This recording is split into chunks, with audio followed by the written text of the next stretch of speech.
Entonces, muchas gracias a todos ustedes por estar aquí. Espero que no se van a arrepentir. Muchas gracias, ministro Guillaume Long. Gracias a la SECOM y al CIESPAN. Bueno, gracias a todo el mundo, para no olvidar a nadie.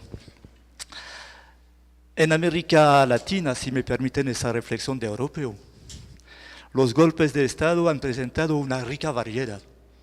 Hay de todo, ¿sí? En Honduras, por ejemplo, de 1808, me van a perdonar de vez en cuando mi español un poco aproximativo.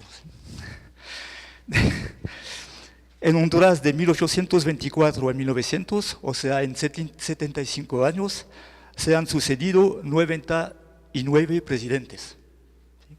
Más de uno por año.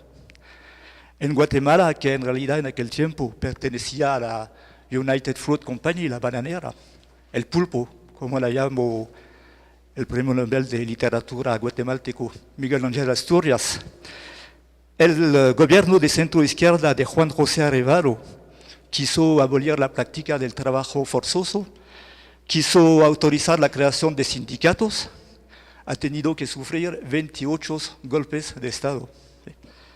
En Panamá, Arnulfo Arias fue elegido 3 veces a la presidencia, 3 veces fue sacado. La última vez por el general Omar Torrijos, es decir, el general que retomó el canal de las manos de Estados Unidos. Eso quiere decir que hay golpes, yo no les voy a decir que hay golpes buenos, pero hay distinciones que hacer. Aquí en Ecuador, José María Velasco Ibarra fue elegido 5 veces. Yo no sé si no conozco suficientemente la historia de Ecuador por saber si estaba un buen presidente o no, pero fue sacado 4 veces. ¿Sí? Entonces, el golpe es una tradición latinoamericana. Yo les digo sin arrogancia, porque nosotros los europeos tenemos también nuestras tradiciones. Hemos ¿cómo se dice? Hemos provocado 2 guerras mundiales, que también es bastante criticable, ¿sí? Muchos de los golpes de aquí, de acá, de América Central, de América del Sur, tuvieron como actor escondido o no el gobierno de Estados Unidos. Ustedes conocen la cosa que justificaba su intromisión al nombre de la doctrina de Monroe. Ustedes están latinoamericanos, no les hago un curso sobre la doctrina de Monroe. Sin embargo, cambió el panorama cuando en 1959 la Revolución Cubana transforma América Latina en un nuevo teatro de la Guerra Fría. ¿Sí? La teoriza la doctrina Truman, del presidente Harry Truman, que frente al Congreso, en marzo de 1947, dice, abro las comillas, uno de los objetivos fundamentales de la política exterior de Estados Unidos es la creación de condiciones en las cuales nosotros y otras naciones podamos forjar una manera de vivir libre de coacción.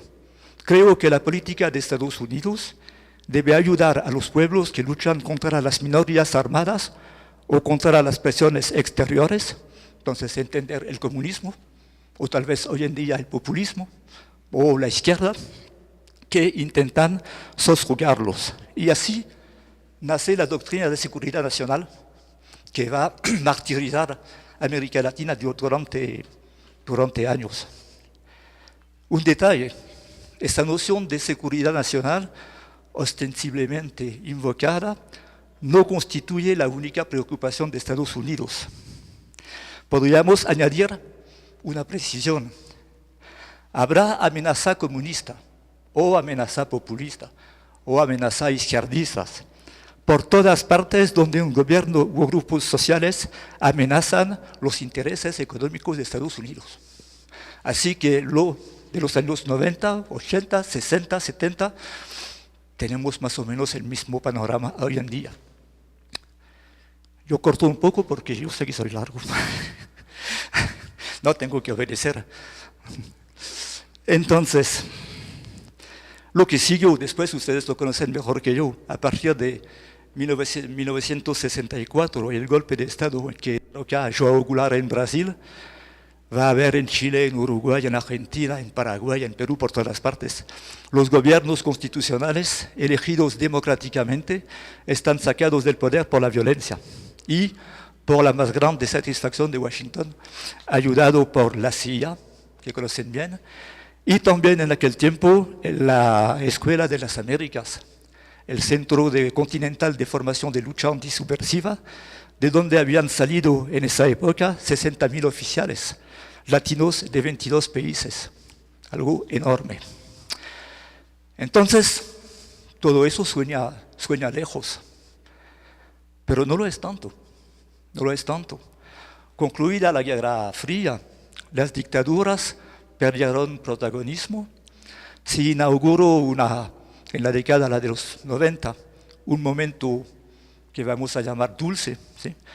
Democracias representativas, militares en los cuarteles, partidos políticos acatando más o menos los resultados electorales.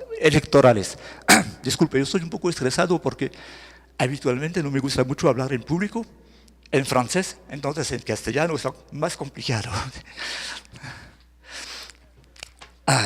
Oui, en los 90 regresa la democracia, pero al mismo tiempo América Latina fue el laboratorio privilegiado de las experiencias neoliberales. ¿Sí? Las economías se debilitaron, los pueblos fueron duramente atacados y les voy a dar 3 cifras para ir rápido, para explicar lo que pasó en los 90. Había en América Latina, gracias, no tiene whisky.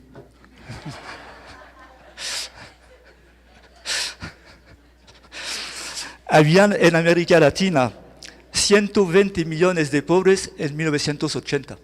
120 millones. Había 207 millones en 2000, 20 años después. Habían 224 millones de pobres en 2005.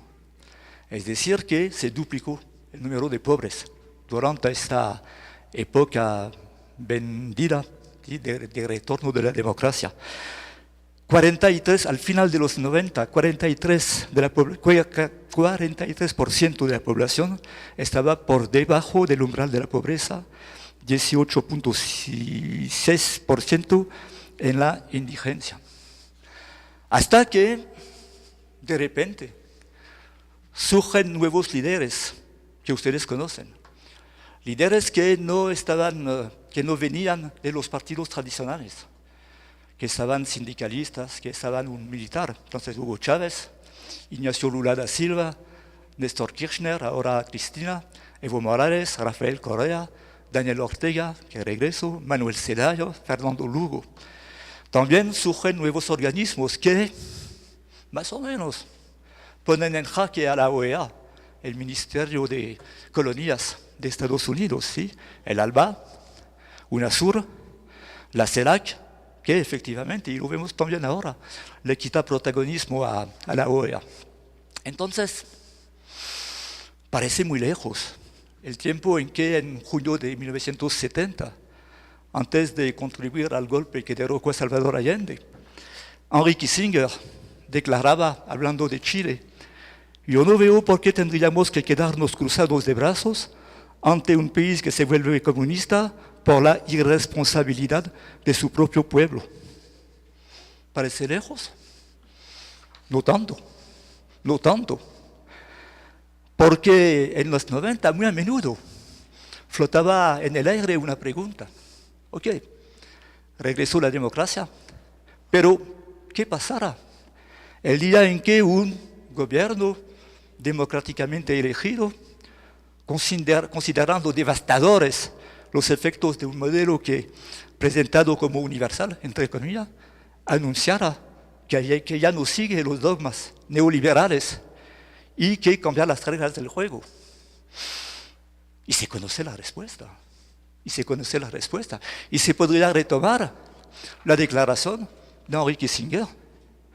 Yo no veo por qué tendríamos que quedarnos cruzados de brazos ante un país o ante países que se vuelven, entonces ya no es comunista, es populista, izquierdista, indigenista, por la irresponsabilidad de su propio pueblo. Y la respuesta la conocemos. La injerencia y las maniobras sucias inspiradas desde Washington con la complicidad de las élites nacionales, claro, por supuesto. No han parado, ¿sí? A veces fracasados, a veces exitosos. Los golpes, pronunciamientos y otros intentos de destabilización afectaron a Venezuela en 2002, 2003, 2004, ahora mismo.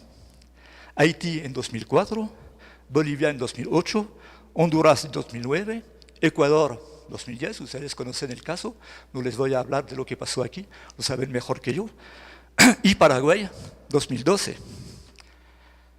Sin embargo, las técnicas han evolucionado. Los sectores conservadores y el imperio, si lo puedo llamar así, aprendieron que frente a la opinión pública internacional, que ha cambiado, ahora tiene más importancia la democracia, los derechos humanos, muchos conceptos en general, los métodos ensangrantados resultan ser contraproductivos, ¿sí? Tradicionalmente, golpe de Estado se identifica con el cuartelazo que depone un presidente, por lo general disparado al exilio. Solían caracterizarse por despliegues de batallones, tanques, casas. ¿Sí? Todos tenemos en la mente la imagen de la aviación bombardeando la Moneda en Chile el 11 de septiembre. Por eso en el lenguaje político se subsumieron las categorías golpe de Estado y golpe militar. Un golpe de Estado tiene que ser un golpe militar, pero el concepto es más amplio, o tenemos que ampliarlo.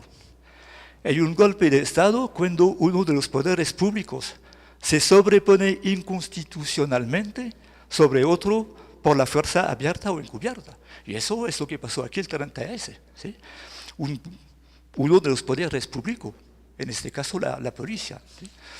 Lo digo porque en Europa no se considera que lo que pasó aquí en Ecuador fue un golpe, ni siquiera una intentona, ni siquiera un pronunciamiento. Fue un incidente menor entre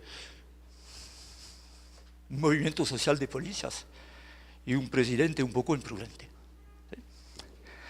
Hoy se buscan golpes indoloros, donde nadie pueda acusar a los puchistas, los golpistas, de antidemócratas, ni de transgredir la Constitución. Ya no son necesarias las Fuerzas Armadas. No tienen que estar en primera línea. Ellas no tienen protagonismo directo. Vengamos en Venezuela, abril 2002.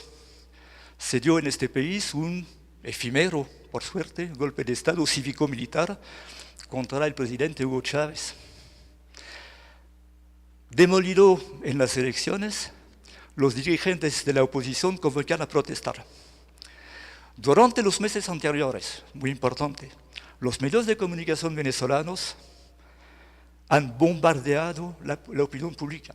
Cada día se podía ver como títulos: talibanes en la Asamblea Nacional, septiembre negro, octubre rojo, hay terroristas en el gobierno. Cada día.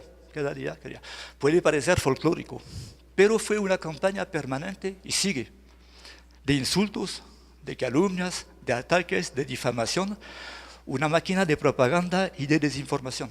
El 10 de abril, en la víspera del golpe, 18 horas sobre 24, la televisión llamaban abiertamente al derrocamiento.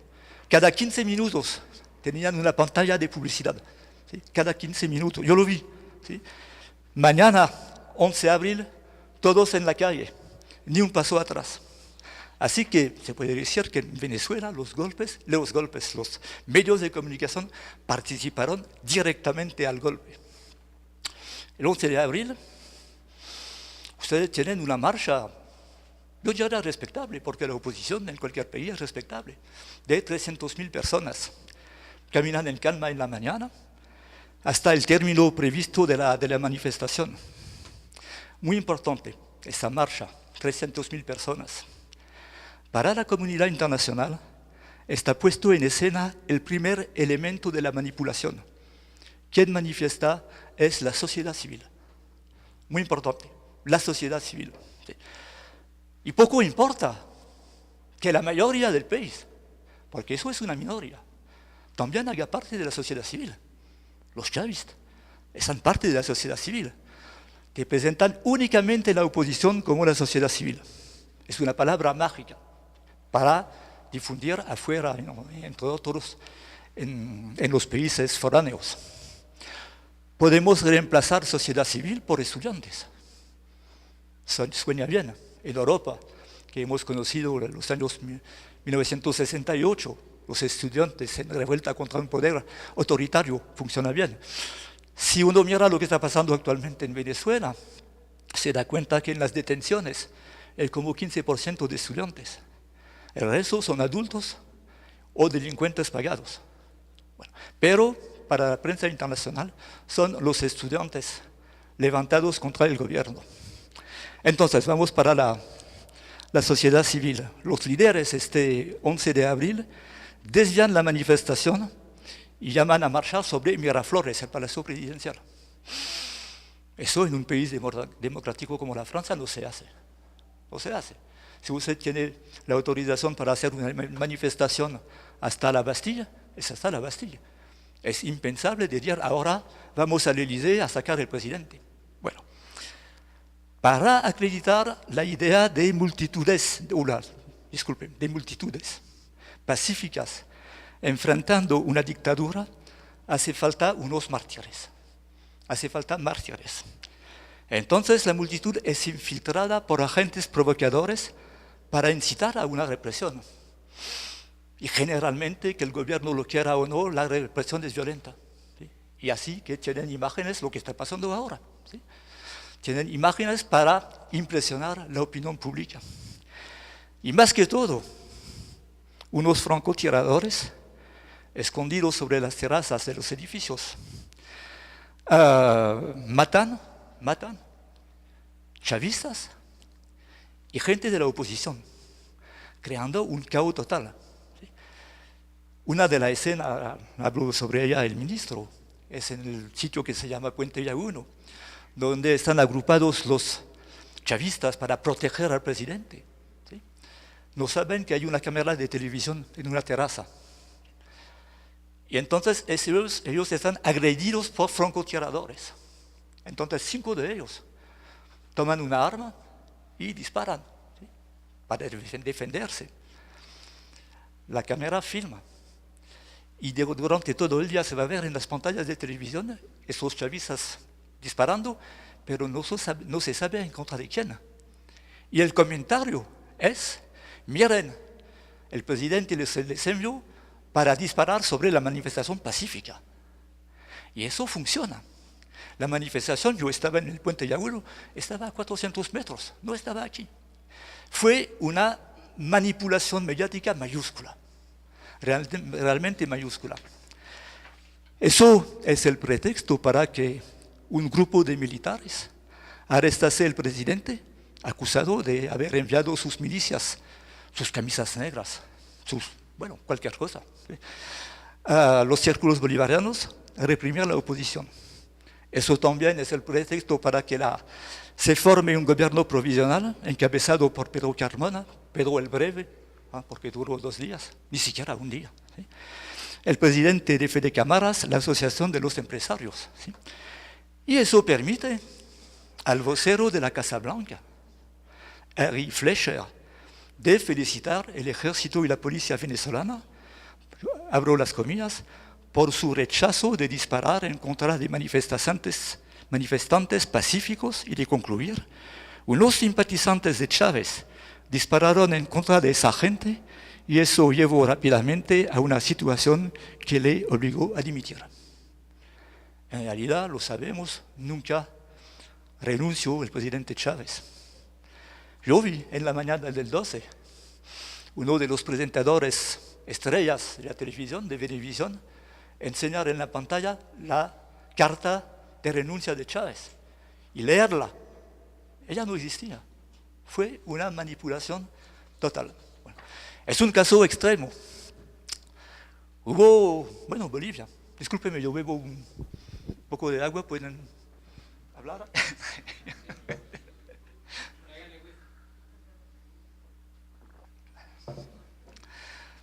Vamos a Bolivia, otro caso, otra técnica.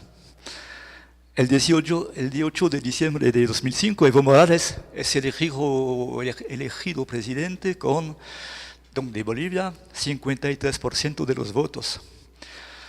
Hace lo que se hace mucho aquí en esos tiempos, convoca una asamblea constituyente, nacionaliza los hidrocarburos, pone en œuvre, ¿cómo on dit en œuvre?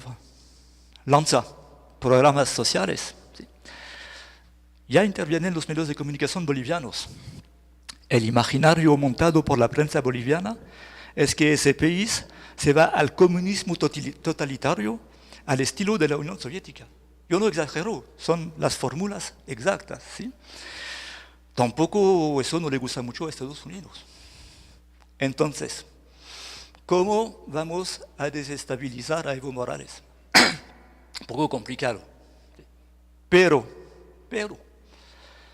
2 meses después de llegar en el país, el nuevo embajador de Estados Unidos, que se llama Philip Goldberg, toma contacto con la oposición en lo que se llama la Media Luna. La Media Luna son las provincias de Santa Cruz, Beni, Pando, Tarija, donde están las más grandes riquezas de hidrocarburos y de gas. Toma contacto con ellos. Lo interesante es saber quién es Philip Goldberg.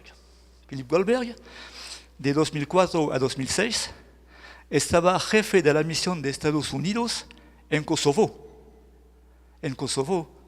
donde apoyó el separatismo de esa región de Serbia, con miles de muertos, nos recordamos, ¿sí? A uno le da la risa cuando se recuerda eso, cuando se ve el escándalo planetario que se hace para el referéndum de Crimea. Porque en Bolivia, en este caso, Estados Unidos apoyó unos separatistas. ¿Sí? Porque el 4 de mayo de 2008, Santa Cruz organiza un referéndum ilegal, ilegal, pueden corregirme, ¿eh? Ilegal, para aprobar sus estatus de autonomía. Autonomía se puede entender, hay debates sobre autonomía de regiones, de zonas, pero en este caso, las reivindicaciones de Santa Cruz estaba más que autonomía, estaba casi independencia. Santa Cruz reivindicaba, bueno, entonces ganó el referéndum, entonces querían la autonomía, pero reivindicaba competencias sobre, yo voy rápido, teléfono fijo y móvil, telecomunicaciones, carreteras y ferrocarril, definición de las políticas, planes y programas de la educación, electrificación urbana y rural, política energética, regímenes del trabajo, de la seguridad social y de la salud, designación de los responsables de las instituciones y organismos del Estado trabajando en el departamento. Eso ya no es autonomía, eso es independencia. ¿Sí? Y después siguió otro referéndum en Beni, Pando, Tarija, ¿sí? Ilegales. Los gobernadores de la Media Luna llamaron a un paro cívico. En varios lugares, claro, se producen enfrentamientos, la imagen de un país que está al borde del caos, ingobernable, que llama a preguntarse si no habría que organizar elecciones anticipadas. ¿Sí? En septiembre de 2008, un grupo de paramilitares asesina a 30 campesinos indefensos en el departamento de Pando. El plan, si hago un resumen, intentaba de provocar un estado de ingobernabilidad con el objetivo de la renuncia del presidente y la convocación de nuevas elecciones en las cuales los candidatos estuvieran cooptados por la embajada. Muy sencillo. Desgraciadamente para Washington, la región ha cambiado. Estábamos en 2008, ¿sí? Primero, una inmensa mayoría apoya a Evo Morales. La mayoría indígena, sabiendo que Santa Cruz, por ejemplo, es blanco. ¿Sí? Segundo, Ante la escalada del conflicto, la UNASUR convoca una cumbre presidencial y avisa que los países sudamericanos no aceptarán ninguna ruptura del orden institucional. Y tercero, de mi punto de vista, los separatistas hacen un error, porque el ejército boliviano, como todo ejército, no puede aceptar el desmembramiento del territorio nacional. Entonces ellos no tienen el apoyo del ejército de Bolivia, que no está moralista, no sé si se dice así, de los partidarios de Evo Morales. Eso fue otra manera. ¿Sí? Entonces, si miramos Venezuela y Bolivia, América Latina 2, Estados Unidos 0. Estamos en periodo de fútbol. 2005 también es elegido en Honduras como candidato del Partido Liberal, que es uno de los dos grandes partidos tradicionales de Honduras, conservador, ¿sí? Manuel Zelaya. Bueno, y Manuel Zelaya sorprende a todo el mundo al dar un giro inesperado a su política. Contrariamente a los presidentes precedentes, él acaba con la alianza incondicional de Honduras con Estados Unidos y establece lazos políticos y comerciales con Cuba, con Venezuela, con Bolivia, junto a Petrocaribe, el programa petrolero de ayuda de Hugo Chávez de Venezuela, se une al ALBA en agosto de 2008. Sin ir más lejos, eso ya basta para desatar la ira de los sectores hondureños conservadores y de Estados Unidos. Disculpe, yo no soy en la ¿cómo decir? Yo estoy buscando la palabra en español, pero también en francés. La teoría del complot, ¿sí? Pero Estados Unidos va a estar involucrado. Sin entrar en los detalles, vamos a rescatar 3 de los puntos que permiten entender lo que va a pasar en Honduras. Primero, en diciembre de 2008, Zelaya aumenta el salario mínimo de casi 50%, porque Honduras es uno de los países más pobres del continente. Eso alarma a la Chiquita. La Chiquita es la ex United Fruit, que ha cambiado de nombre porque tenía mala fama, no sabemos por qué, pero bueno. La Chiquita, bueno, claro que ese aumento de salario la preocupa. Entonces se mueve, ¿sí? Y mueve sus intermediarios en Washington a través de un poderoso bufete jurídico que se llama Covington & Burling, quien asesora a las multinacionales. En este bufete trabaja un tal Eric Holder. Eric Holder fue el abogado de Chiquita en 2007, disculpe, cuando fue condenada en Estados Unidos a $25 millones de multa por sus vínculos con los paramilitares en Colombia. Y este Eric Holder, a partir del 2 de febrero de 2009, va a estar el Attorney General, el ministro de Justicia de Estados Unidos. Es decir, que la Chiquita tiene directamente acceso a miembros del gobierno de Estados Unidos. 2. Zelaya firma con el gobierno cubano un acuerdo sobre la compra de medicinas genéticas cubanas a muy bajo costo. Eso enfurece a las multinacionales y las empresas hondureñas importadoras, sabiendo que la más importante empresa del sector, que se llama Laboratorios Finlay, pertenece a la familia Canahuati Larash, dueña de los 2 principales periódicos de Honduras, La Prensa y El Heraldo. No vale la pena que yo le cuente lo que pasa, ¿sí? Tercer punto, el aeropuerto de Tegucigalpa, que se llama Tocontín, es el segundo más peligroso aeropuerto del mundo, después de un aeropuerto de Nepal. Si a ustedes les gusta la cosa, es un aterrizaje increíble en Tegu. Hay que pasar entre montañas. Así que hubo un montón de accidentes. Y hay un accidente mientras Zelaya está presidente.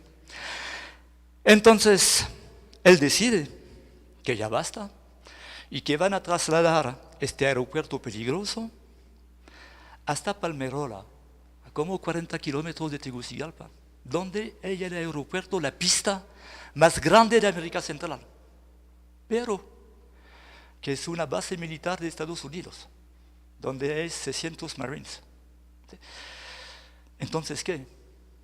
Se puede imaginar, ¿sí? El ramdam, en francés decimos ramdam, ¿sí? El ruido. ¿Sí? Bueno.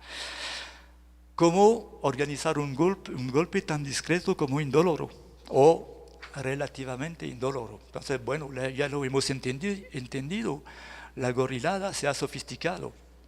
Las fuerzas conservadoras van a apoyarse en argucias jurídicas para destituir a Zelaya. Y estamos asistiendo a una nueva modalidad de golpe de Estado, que vamos a ver también en Paraguay un poco más tarde. Los golpes constitucionales. ¿Sí? Voy rápido porque supongo que si ustedes están aquí, ya conocen más o menos el caso. ¿Sí? Este golpe tiene como punto de partida la decisión de Zelaya de poner el día de las elecciones generales, donde se elige el presidente, los diputados, los alcaldes. Una cuarta urna, en la quienes se acerquen a votar recibirán una papeleta con la pregunta: ¿está usted de acuerdo con la convocatoria a una Asamblea Nacional Constituyente para que elabore una nueva Constitución? ¿Sí o no? Zelaya hace la misma constatación que la que hicieron Chávez, Rafael Correa, Evo Morales al inicio de sus mandatos respectivos. Con la actual Constitución es imposible realizar las transformaciones sociales necesarias para erradicar las desigualdades y la miseria. Pero esta cuarta urna es condenada a gritos, ¿sí? Por la oposición, por una fracción del Partido Liberal, el propio partido de Manuel Zelaya, los empresarios, la jerarquía muy conservadora de las iglesias católica y evangélica. Y esa consultación es considerada ilegal por la Corte Suprema, el Congreso y el Tribunal Electoral. ¿Sí? Bueno, todo eso. Todos acusan. Zelaya quiere hacer una reforma, una nueva constitución, para aspirar a un segundo mandato que está prohibido en la actual Carta Magna. Eso es la acusación que va a retomar la prensa internacional. Yo no puedo traducir en español, pero Libération, que es un periódico en Francia que hace mucho tiempo fue de izquierda, titula Zelaya le putsch au crimen. Zelaya, ¿cómo podríamos decir? Empuje al crimen. ¿Sí? Bueno, Le Monde dice que Zelaya es responsable. Cuando uno piensa un segundo, yo creo que ustedes, yo les veo, ahora me siento un poco mejor que al inicio, me parecen racionales ustedes.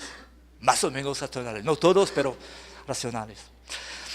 Si se instala una cuarta urna el día de las elecciones generales, a las cuales no se puede presentar Zelaya, ¿cómo lo van a reelegir?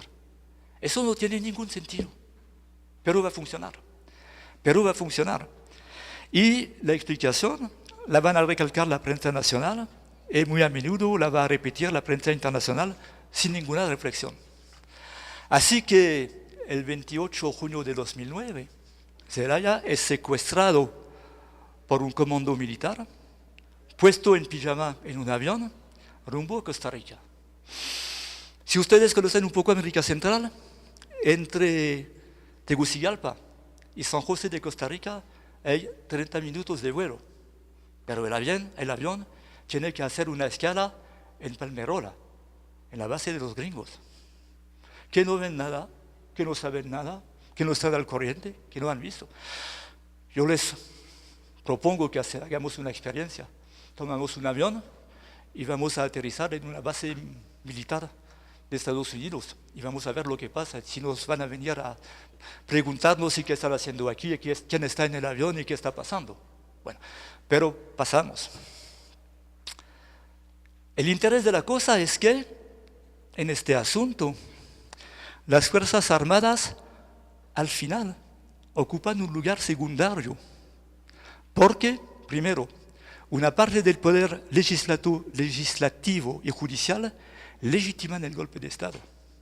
Segundo, porque inmediatamente los militares devuelven el poder a los civiles. ¿Sí? Inmediatamente. ¿Sí? La destitución de Zelaya se acompaña del nombramiento de Roberto Micheletti, que hasta ese momento estaba presidente del Congreso. La maniobra es perfecta. ¿Sí? Una junta militar sometida al poder civil ha velado por el estricto cumplimiento de la Constitución puesta en peligro por Zelaya. El responsable es Zelaya. El que ha traicionado la patria es Zelaya. Y pasa así. Uno o dos detalles. A ver, no está bien. No, estamos entre nosotros. Si a un momento les canso, me lo dicen y paramos. No, porque a veces yo estoy asistiendo a una conferencia y me aburre. Severas. Entonces, había un embajador, claro, de Estados Unidos en Honduras en aquel tiempo. Él se llamaba Hugo Llorens. ¿Sí? En 2002 y 2003, él estaba el director de los asuntos andinos. Entonces, en los Andes y el Venezuela. ¿Sí? Es del Consejo de Seguridad Nacional, es decir, que él estaba en función en el corazón de la máquina en contra de Hugo Chávez en Venezuela. Después, la OEA, porque no existía la CELAC en aquel tiempo, los Estados Unidos en la OEA van a hacer una maniobra y van a poner como mediador un gran amigo de Estados Unidos, que es el expresidente de Costa Rica, Oscar Arias. ¿Sí? Oscar Arias va a hacer una mediación donde se entiende muy rápidamente que la idea estaría que Zelaya regresa. Zelaya, ustedes se recuerdan, está en la embajada de Brasil, ¿sí? Está refugiado. Regresa al poder, pero sin poder. ¿Sí? Esa es la idea. Durante los encuentros en San José de Costa Rica, los observadores nos damos cuenta, o se dan cuenta, que en la delegación del puchista, del golpista Micheletti, hay dos asesores norteamericanos. El primero se llama Bennett Ratcliffe. Él está el que redige, que escribe las propuestas del gobierno de facto. Bennett Ratcliffe es un especialista en relaciones públicas. Él ha trabajado para el presidente William Clinton. Bill Clinton para ustedes, William Clinton es le monde diplomático. ¿Sí? Entonces, él ha trabajado para Bill Clinton entre 1993 y 2001. El segundo de esos asesores norteamericanos al dictador, Micheletti, para llamar las cosas como se debe, se llama Lenny J. Davis. Fue asesor de Clinton de 1996 a 1998 y fue el vocero de Bill Clinton durante el proceso de impeachment vinculado al asunto de Mónica Lewinsky, si se recuerdan, este gran momento de política en Estados Unidos. Así que, otra vez, no es una paranoia así de periodista izquierdista que ve la mano de Estados Unidos por todas partes. Eso existe, eso es la realidad. Pasamos a Paraguay, pues es un viaje que hacemos esta noche. Más complicado, el 20 de abril de 2008, hartos de los 61 años de autoritarismo del Partido Colorado, 61 años al poder, incluso con la dictadura de Stroessner. Unos se burlan de Cuba, pero Fidel y Raúl ya no están desde 61 años. ¿Sí? Entonces, cansados de este partido único, los paraguayos depositan sus esperanzas en la figura del ex obispo de los pobres, Fernando Lugo, ¿sí? Que socialmente estaba muy comprometido. Sin embargo, en Paraguay la izquierda ha estado totalmente destruida. Ya no hay izquierda real. ¿Sí? Hay izquierdistas, hay gente de izquierda, pero no está organizada. Entonces, a falta de base política organizada, Lugo fue llevado al poder por una alianza, una coalición de movimiento social y de 8 partidos, entre los cuales el Partido Liberal Radical, PLRA, Partido Liberal Radical Auténtico. auténtico, no sé qué, pero auténtico. Una formación conservadora, incapaz hasta entonces de doblegar los colorados, que utilizan a Lugo para llegar al poder y que rápidamente, una vez llegado al poder, lo van a abandonar, y no únicamente lo van a abandonar, pero lo van a combatir. ¿Sí? Aunque cercano a los gobiernos progresistas del ALBA, Lugo implementa una política muy moderada en realidad. No es un radical, es un exobispo, ¿sí? Pero de todas formas es demasiado. Aunque las reformas sean moderadas, es demasiado, ¿sí? Por ejemplo, él rechaza la instalación de una base militar estadounidense en Mariscal Estigarribia, en el Chaco, a unos kilómetros de la frontera con Bolivia. Él se niega, dice no. Él se niega también a otorgar a la multinacional canadiense Rio Tinto Alcan, que busca instalar una planta de aluminio a orillas del río Paraná. Se negó a otorgar subsidios en energía que llegaban a los $200 millones anuales. Dice que no. No. Aumenta el gasto social, permite el acceso gratuito de los pobres a los hospitales y habla de una reforma agraria y expresa su simpatía con los campesinos, con los movimientos campesinos, que gracias a este apoyo explícito, ¿sí?, multiplican las ocupaciones y las manifestaciones. Hay que explicar que en Paraguay unas 300.000 familias de campesinos no tienen tierra. A pesar de que Paraguay es el cuarto exportador mundial de soja, ¿sí? La soja pasó de 1.5 millones de hectáreas en 1993 a 3.1 millones en la actualidad. Se duplicó. ¿Sí? Es decir que las tierras están entre las manos de terratenientes, bueno, un gran clásico de América Latina, y de multinacionales. Las multinacionales. Entonces, rápido, porque no toman nota, yo veo que puedo ir rápido. La estadounidense Cargill, que tiene 20 silos, una fábrica, 3 puertos privados. AMD Paraguay Sueca de Estados Unidos, Bunge de Estados Unidos, Louis Dreyfus de Francia, Noble de Hong Kong, BASF y Bayer de Alemania, Dow de Estados Unidos, Nestlé de Suiza, Parmalat de Italia, Unilever, bueno, un montón de multinacionales, pero cabe mencionar un detalle, es que aunque a través de sus actividades generan el 28% del Producto Interno Bruto, latifundistas y transnacionales apenas contribuían al 2% de los ingresos fiscales del país. Eso quiere decir que hay un problema.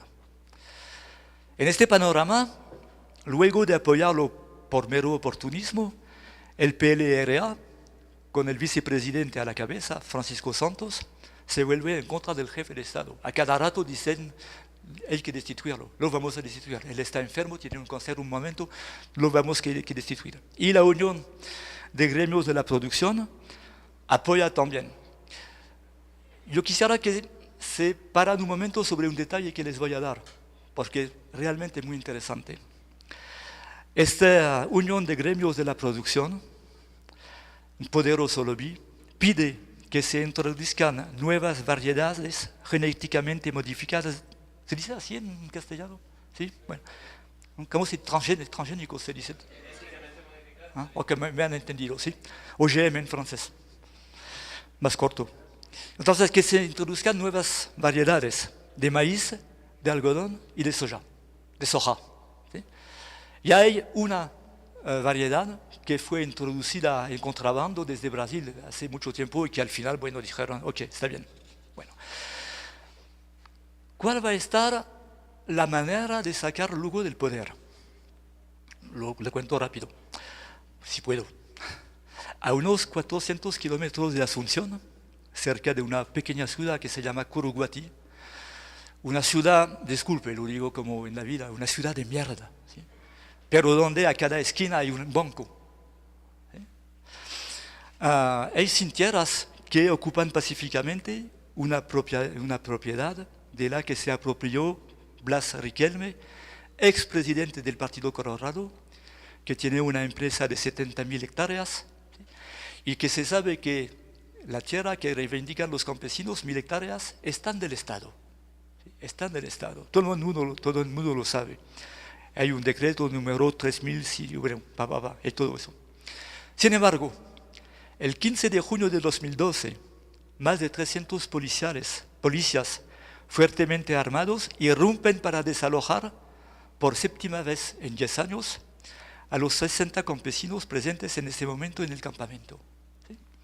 Y se desencadena un intenso tiroteo, donde mueren, en que pierden la vida, 11 campesinos y 6 miembros de las fuerzas de seguridad. Desde aquel tiempo hubo investigaciones, hubo testimonios, se sabe ahora, pero la justicia paraguaya es la única que no lo sabe, que hubo francotiradores que dispararon sobre los policías y sobre los campesinos, mismo método que en Venezuela. Además, a pesar de las acusaciones de los medios de comunicación paraguayos, la presencia de mujeres y de niños en el campamento quita toda credibilidad a la hipótesis de que los campesinos habrían tendido una emboscada a las fuerzas de seguridad. No se puede, no tiene sentido. Sin embargo, el 22 de junio de 2012, Lugo, acusado de exacerbar la violencia contra los terratenientes, es destituido a cabo de un juicio político de 24 horas, cuando, según el artículo 225 de la Constitución, debería haber dispuesto de 5 días para organizar su defensa. Algo que, más allá de las argucias, se llama golpe de Estado. Detalle, regresamos sobre lo que decía sobre los OGM, los transgénicos. Cuando Franco finalmente llega al poder, el vicepresidente, ¿sí? Su gobierno desactiva inmediatamente la comisión independiente nombrada para investigar los hechos de la matanza. Y solo hay que esperar una semana, yo digo una semana, ¿sí? Para que por decreto y sin ningún tipo de procedimiento técnico se autorice el desembarco del algodón genéticamente modificado, una semana después del golpe. ¿Sí? Y en los meses siguientes se agregan otras 7 variedades de maíz y de soja transgénicas. Es decir, que otra vez sin caer en la paranoia, ¿sí? De ver a las multinacionales, la CIA, los Estados Unidos. Las cosas son evidentes, ¿sí? Se ve. Entonces, los medios de comunicación, he hablado un poco de ellos, yo les voy a hablar como periodista. Yo no odio esa profesión, yo soy periodista, me gusta, yo amo esta profesión. Pero hay un problema con los medios de comunicación. El presidente Rafael Correa habla de la guerra de cuarta generación, yo creo, ¿sí? En realidad, el fenómeno no es tan nuevo. Hay muchos jóvenes aquí, ojalá, fantástico. Pero nosotros, la generación de antes, nos recordamos que en los 70, antes, más, yo iba a hablar de Chile, después. No, en los 50,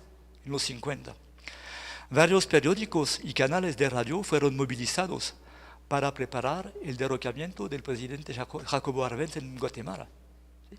Por ejemplo, a bombo y platillo, el Herald Tribune tituló El comunismo en las Antillas.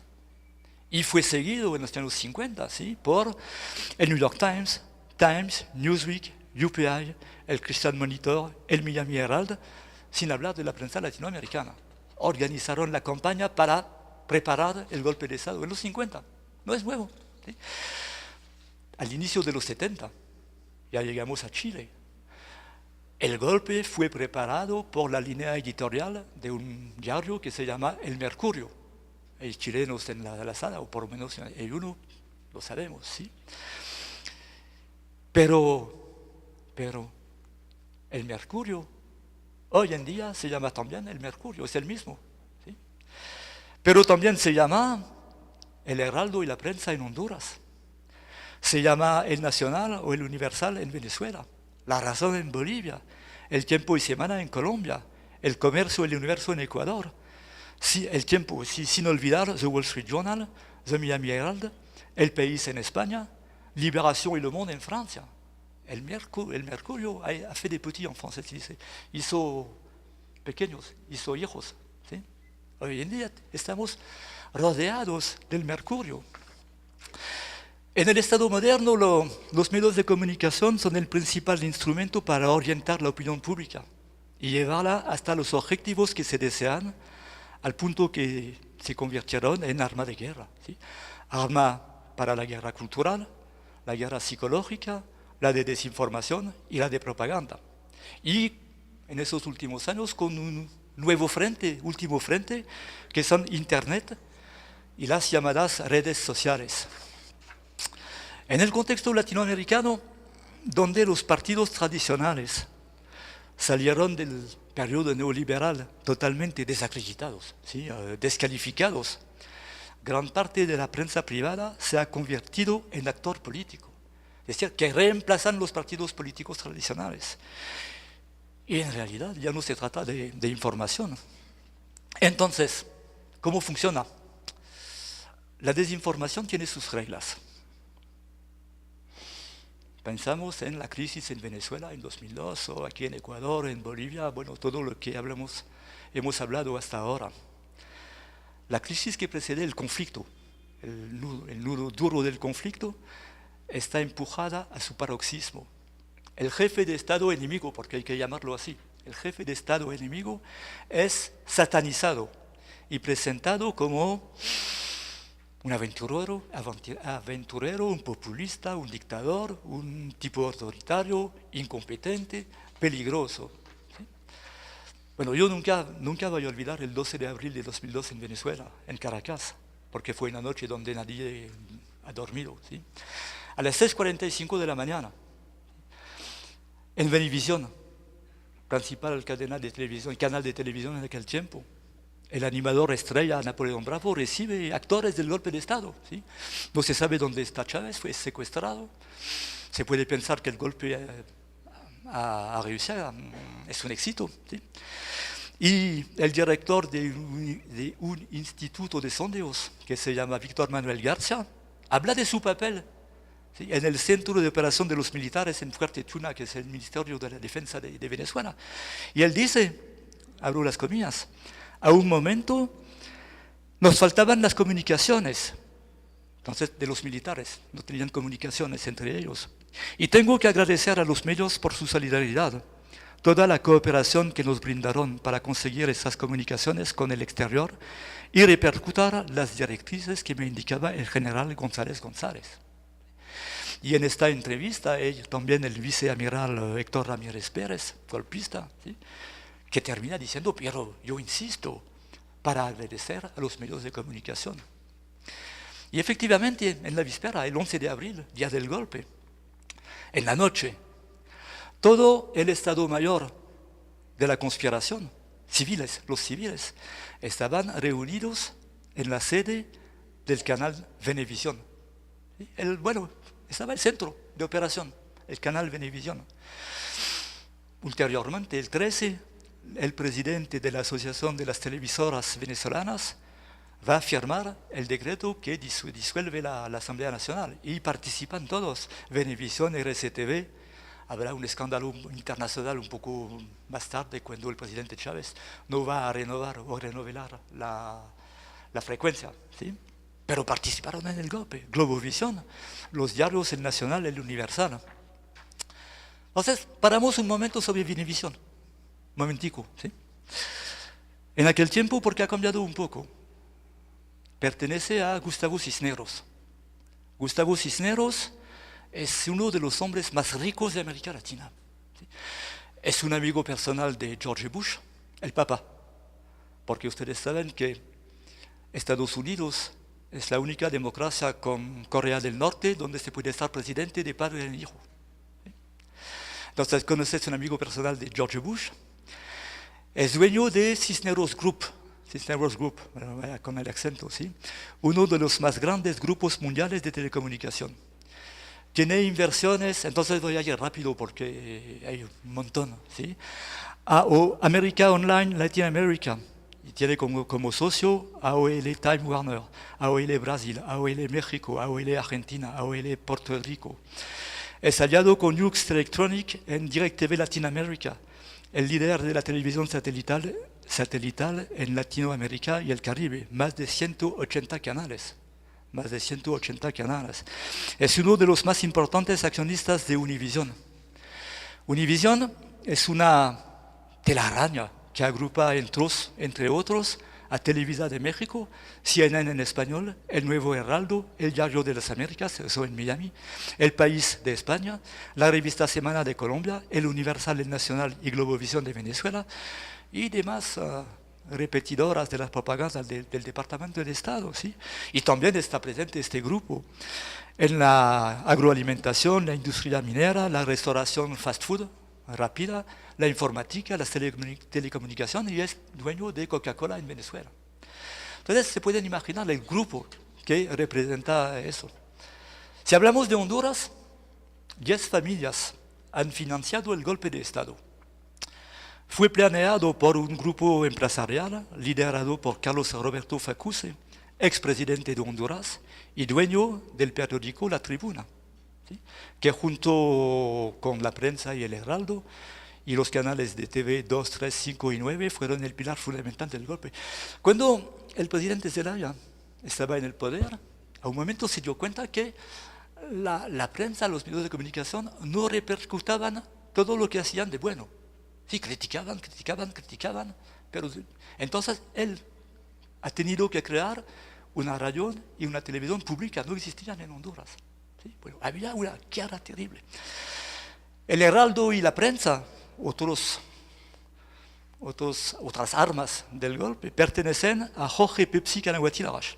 Jorge Pepsi lo han entendido porque es el dueño de Pepsi en Honduras, ¿sí?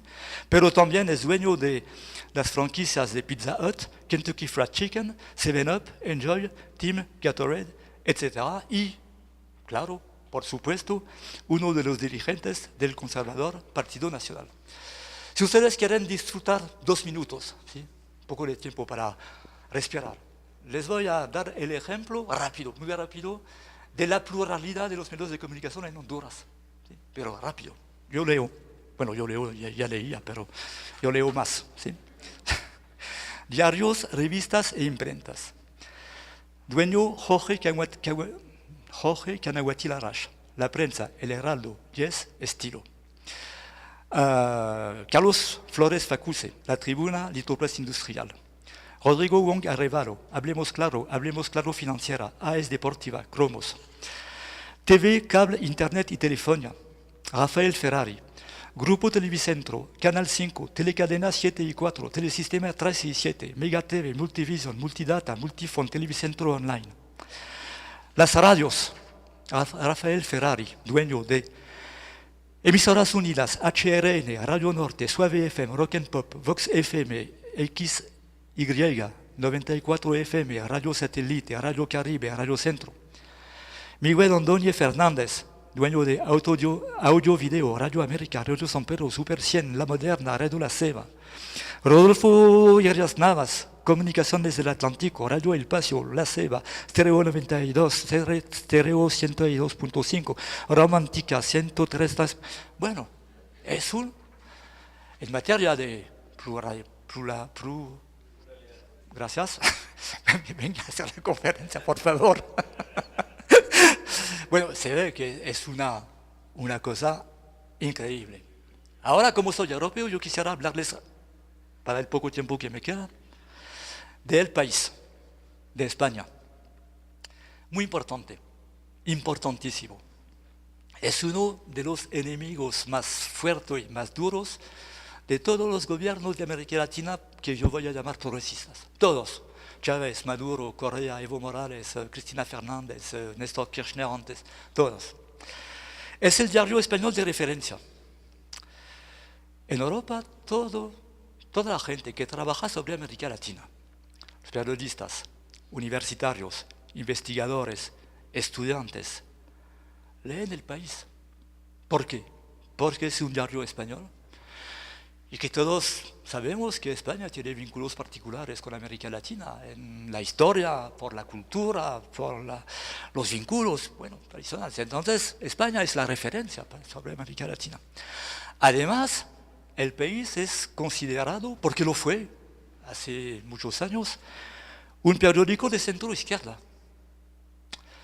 En realidad, yo les voy después a enseñar unos ejemplos. En realidad, el país es el vocero de las multinacionales españolas. Telefónica, Repsol, BBVA, los bancos, etcétera, etcétera. El problema en Europa, y le digo me duele, es que cuando usted lee un artículo crítico sobre, no crítico, adversario, de guerra sobre América Latina el lunes, el martes lo va a encontrar en Le Monde en Francia, el miércoles en Italia, el jueves en Bélgica, es decir, que es la nave amiral, ¿sí? Si así se dice. El país pertenece a un grupo, una multinacional que se llama Prisa. Y vamos a ver que hay efectivamente una telaraña, ¿sí? Es el primer grupo de medios de comunicación en los mercados de habla española y portuguesa. ¿Sí? Es dueño de Sogecable, que es el grupo líder de televisión de pago en España, el tercero en Europa. Es dueño de TVI, líder en Portugal. Tiene 15% de las acciones del grupo Le Monde en Francia. Le Monde en Francia fue un periódico de referencia, muy serio. Fue, desgraciadamente, ¿sí? Prisa está presente en 22 países. 22 países. Tiene, por ejemplo, Unión Radio. Unión Radio tiene 24 millones de oyentes y más de 1.250 emisoras. Imagínense, ¿sí? La potencia. Entre propias y asociadas, distribuidas por España, Estados Unidos, México, Colombia, Costa Rica, Panamá, Argentina y Chile. Están por todas partes. Prisa posee 19% de las acciones de Radio Caracol, que los colombianos de izquierda llaman Radio Paracol. No sé por qué. No quiero saberlo. Disculpe. ¿Sí? 19% de Radio Caracol.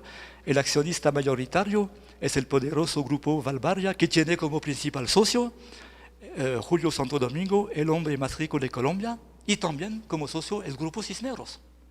Todo eso es una familia. Todo eso es una familia, es una consanguinidad. ¿Sí? Entonces, claro que todos más o menos van a decir la misma cosa. Yo hablo de Colombia. Hasta hace poco tiempo, El Tiempo, principal diario de Colombia, pertenecía a la familia Santos. Fue editor Francisco Santos, que también fue vicepresidente de Álvaro Uribe. Yo les voy a contar una anécdota, porque voy que no se van, entonces es que todo está bien. Yo les voy a contar una anécdota. Colombia, conocen el conflicto armado terrible que hay. Francisco Santos estaba el editor del Tiempo. Y en todos sus editoriales escribía de una manera muy dura en contra de los secuestros, de la violencia, de los paramilitares, de la guerrilla y todo eso. Bueno, un tipo bien, un tipo correcto. En 1998, él contacta a los paramilitares. Lo ha contado Salvador Mancuso. Y les dice su inquietud, ¿por qué las milicias de las guerrillas están avanzando en los barrios populares de Bogotá? Y pide a los paramilitares de crear un bloque capital. Y los paramilitares, Salvador Mancuso, les dice, sí, claro que sí. Y si quieres, puedes estar al mando. Y Francisco Santos dice, que no, que yo soy periodista, que yo no puedo, que yo no sé, que bla, bla, bla, bla. Bueno, estamos en Colombia, todo se sabe. Así que rápidamente Francisco Santos es amenazado de muerte por las FARC. Bueno, hay una lógica, ¿sí?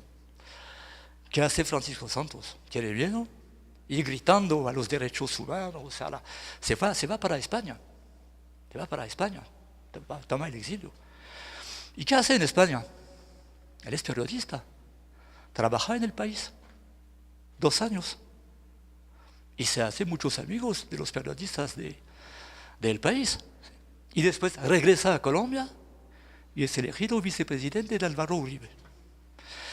¿Cómo pueden imaginarse ustedes que el país va a criticar duramente el vicepresidente Francisco Santos o el presidente Álvaro Uribe.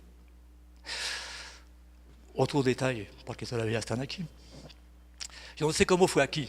En Europa, yo les aseguro que es cierto, yo tengo toda una documentación en mi despacho, en mi oficina, no sé cómo se dice.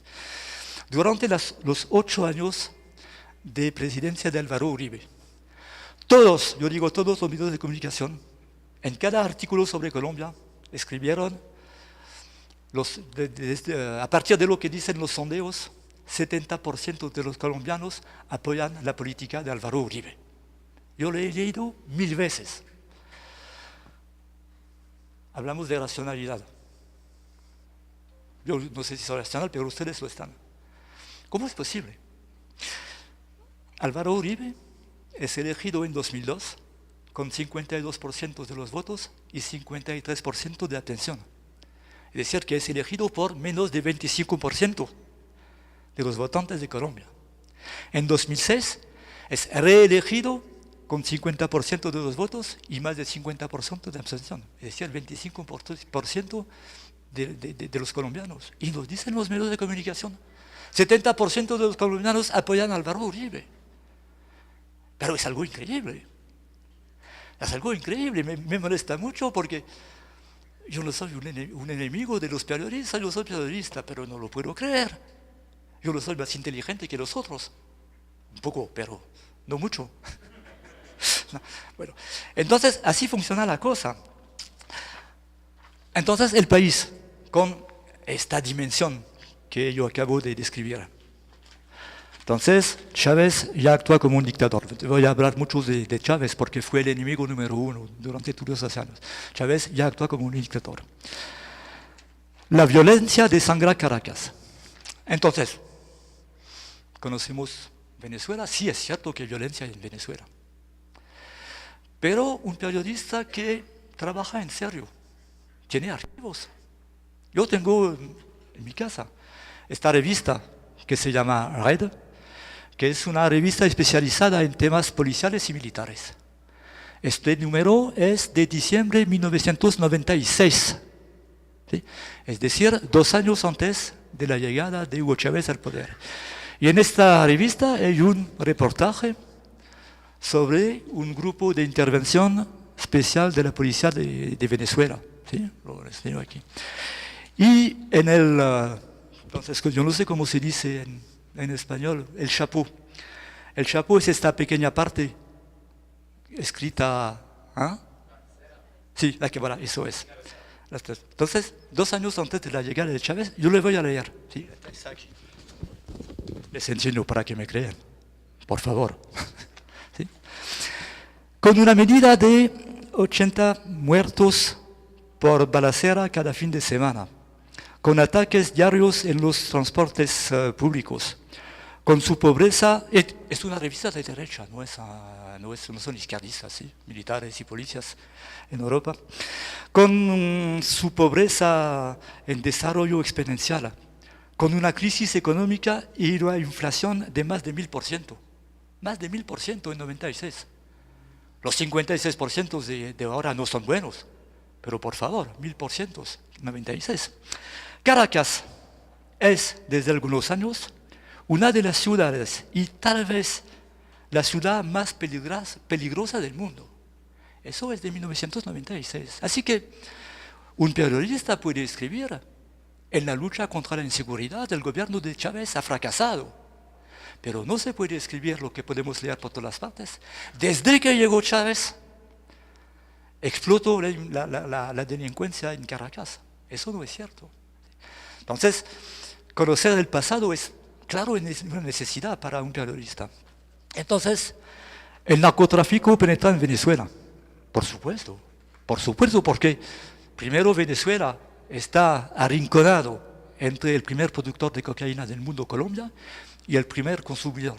Entonces, claro que pasa por Venezuela. Y además, porque esta ola de inseguridad está directamente vinculada a la penetración de los narcos, y entre otros de los narcoparamilitares colombianos en Venezuela. ¿Sí? Eso es una de las explicaciones de la inseguridad en Caracas. A veces a uno le da la risa.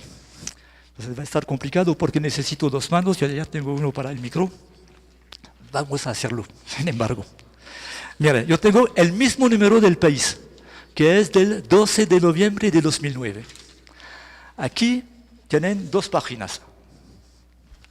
Yo les leo el título. Millones de brasileños se quedan a oscuras. El peor apagón en una década afecta a Río de Janeiro, Sao Paulo y Belo Horizonte. Un fallo en el sistema, un fallo en el sistema de interconexión de Brasil colapsó la hidroeléctrica de Itaipú. Y explican que hubo un fallo y papá. Dos páginas más lejos, aquí, mismo número. Los cortes de agua y de luz hunden a Hugo Chávez en los sondeos. En el mismo número, ¿sí? Un problema técnico en Brasil y en Venezuela hunden a Chávez en los sondeos. Es decir, que es la incapacidad del gobierno venezolano. Entonces, les voy a contar rápidamente una historia que ustedes casi conocen. Si la conocen demasiado, me lo dicen y pasamos a otra cosa, porque casi terminé. Es lo de los ordenadores mágicos de Raúl Reyes. Conocen la historia. A partir, bueno, nos descontó las circunstancias. Sí, Raúl Reyes tenía un campamento provisional en Ecuador. Yo digo provisional porque yo entrevisté a Raúl Reyes unos meses antes en Colombia. Pero él tenía este campamento para negociar con suizos y franceses la liberación de Ingrid Betancourt. ¿Sí? Entonces conocen la historia, viene un comando del ejército colombiano que bombardea en territorio ecuatoriano, que mata a Raúl Reyes, que estaba en el mando de las FARC, y que recupera 3 computadores, ordenadores y 2 llaves USB. Llaves USB. Y a partir de eso vamos a escuchar, vamos a leer que, por ejemplo, Chávez regaló $300,000 a las FARC. Y un poco más tarde vamos a leer que las FARC regalaron $400,000 a la campaña electoral de Rafael Correa. Les voy a decir francamente, a mí me suena extraño. Porque Chávez da dinero a las FARC y la dan a Correa. Porque Chávez no le da directamente a Correa. No, evita todos los problemas, ¿no? Bueno, sin embargo funciona así. Entonces, y hay toda una campaña sobre los vínculos de las FARC con Rafael Correa, Hugo Chávez y además, el diario El País es el primero en publicar. Interpol certifica que los ordenadores de las FARC no fueron manipulados. Entonces, ¿qué? Ustedes, esa periodista, ¿qué hacen? Copian la cosa y repiten. Y una cosa también que se puede hacer es leer el informe de Interpol. Pero eso es un trabajo, ¿sí? Además es en español ¿sí? Pero porque cuando uno lee el informe de Interpol, no es la misma música. Lo voy a hacer rápido porque soy seguro que ustedes conocen que ya aquí, bueno. Raúl Reyes muere el 1 de marzo de 2008. El 15 de mayo se hace público el informe. El informe reconoce, página 31. El acceso a los datos contenidos en las citadas pruebas no se ajusta a los principios reconocidos internacionalmente para el tratamiento de pruebas electrónicos por parte de los organismos encargados de la aplicación de la ley. Primero, todo eso no es correcto. Lo dice Interpol. Interpol nos dice que, y si quieren averiguar, está aquí, con mucho gusto les enseño. Interpol nos dice, página 28. Entonces, va a estar un poco complicado, ¿sí? Sentados, tranquilos, les leo rápidos.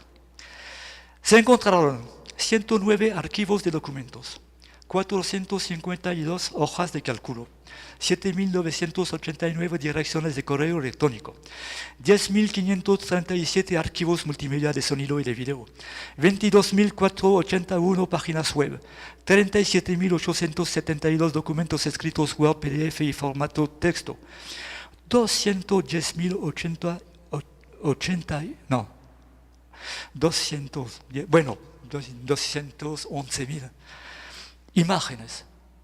Imagínense, Raúl Reyes lo conocí en Colombia. Es un guerrillero. Pasa su tiempo a mirar imágenes en el computador. Interpol dice, está aquí. La información contenida se elevaba a unos 69.6 gigabytes, lo que convertido en documentos de texto daría como resultado 39.5 millones de páginas completas. Dicho de forma sencilla, si todos los datos incautados estuviesen en formato Word, a un ritmo de 100 páginas por día, se tardaría más de 1000 años en leerlas. Está aquí. Sin embargo, 15 días después, ya han encontrado los mensajes entre las FARC y Chávez, y las FARC y Correa, ¿sí? Y por ejemplo, y voy a ir rápido, el informe en su página 32 afirma que en los archivos de la prueba instrumental hubo la creación de 273 archivos de sistema, apertura de 373 archivos de sistema y de usuario, modificación de 186 archivos de sistema, supresión de... Bueno, y yo tengo los datos aquí, no les voy a leer. Miles de archivos fueron modificados, suprimidos, adjuntados. Es una locura, ¿sí? Sin embargo, la realidad es que Colombia manipuló los ordenadores, sin ninguna duda, ¿sí? Los medios de comunicación, el gobierno colombiano, han destacado los elementos que les interesaban. Y mientras el informe de Interpol afirma la verificación realizada por Interpol no implica la validación de la exactitud de los archivos de usuarios que contienen, de la interpretación que cualquier país pueda hacer de dichos archivos, ni de su origen. A pesar de eso, que está muy claro, ¿sí? El país titula, Interpol certifica que los ordenadores de las FARC no fueron manipulados. Y un poco más tarde le escriben, según la agencia policial, Venezuela financió a las FARC. Así funciona la información. Eso, entonces, bueno, yo tengo miles. Me tomé el país porque está en español para ustedes, soy muy simpático. ¿Sí? Así Venezuela entrenó la ETA, bueno, y de todo. Entonces, si regresamos a algo más serio, aunque eso es muy serio porque se hace campaña con eso, y el ciudadano europeo, también incluso ecuatoriano, si no es su trabajo de ir a la fuente para ver lo que pasa, bueno, al final va a creer todo eso. No tiene razón, no tiene de no creer eso. Entonces, este flujo permanente de informaciones, entre comillas, desacredita cada día un poco más los gobiernos progresistas, porque eso es a cada rato, desde 15 años. La gente poco a poco, bueno, se lo toma así. Entonces, desacredita cada día un poco más los gobiernos progresistas, más que todo los gobiernos del ALBA, en las opiniones públicas internacionales sometidas a este bombardeo.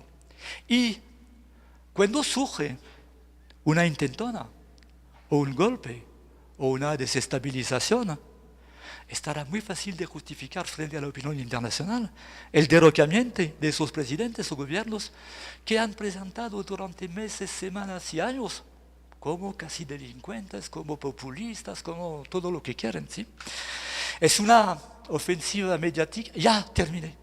No, prometido, lo juro. No, disculpe, porque yo estuve en la escuela de Fidel Castro y Hugo Chávez. Ellos hablan 6 horas. Por favor. ¿Sí? No, yo termino. En esa ofensiva mediática tan poderosa, tan aplastante, que los pocos medios... sí, muy importante eso. Esta ofensiva mediática es tan poderosa, tan aplastante, que los pocos medios independientes acaban por sumarse, por miedo de molestar a sus lectores, que han leído por todas otras partes el contrario. Entonces al final dicen, bueno, ok, vamos a hacer como todo el mundo para no perder nuestros lectores. Y eso explica también que yo no sé si aquí hay estudiantes de periodismo, no les quiero desanimar, pero que porque todos los periodistas están unos bandidos o delincuentes, pero que en esos medios de comunicación pertenecientes a grupos económicos, mediático-económicos muy potentes, existe la censura, pero también la autocensura. Es que un periodista tiene que comer, tiene una familia. Entonces, si no quiere perder su trabajo, tiene que conformarse con la idea general y así, poco a poco, se hace la cosa. Realmente es un problema. Yo termino con eso. Una investigación que fue hecha en 2006 por la Federación Internacional de Periodistas concluye que el empleo en los medios se ha precarizado, porque ustedes saben, no sé cómo está aquí, pero los medios de comunicación están conociendo una crisis tremenda por la aparición de Internet, por la crisis económica en general. Entonces hay una crisis del sector. Entonces esta investigación concluye que el empleo en los medios se ha precarizado, es más inseguro, se intensificó. La inseguridad del empleo produce un periodismo timorato y produce un declive del periodismo crítico y de investigaciones.